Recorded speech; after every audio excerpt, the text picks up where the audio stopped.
I've been debating whether or not I should have kids on the podcast pretty publicly. And one of the things that I've been grappling with, and I think the Surgeon General's report also was sort of grappling with, is the incredible lack of systemic support. A lot of women are like, yeah, gig is up. Yeah. Something about this has to change, or a lot of them. How do we deal with our anger about it? I think anger is definitely one of our most important emotions. Like, I think so many of us grew up, especially women, to think anger's bad. The truth is anger is just hard to manage. And most of us, again, weren't taught skills to manage anger. But then we've like thrown out the anger as if the anger is the problem. The anger's never been the problem. It's that we haven't learned skills how to manage anger. Anger tells us what we need.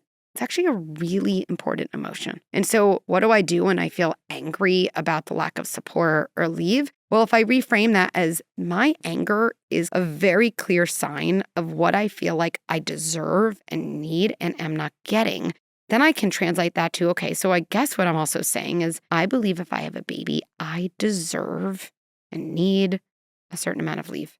I deserve and need a certain amount of support. What would that look like? And then in a way, we're really grounding ourselves, not just in rage, but in something that's really about basic needs. And then we can do a lot of things with that. We could talk to people about it. We can lobby for it. We can get involved in policy, right? We can make sure in our personal life, as much as is possible, what would it look like for me to have certain leave? Could I make that happen even if policy doesn't change? And now all of a sudden, to me, we're using anger to get a sense of what we need, and then we're translating that into steps, which to me is always part of productive change.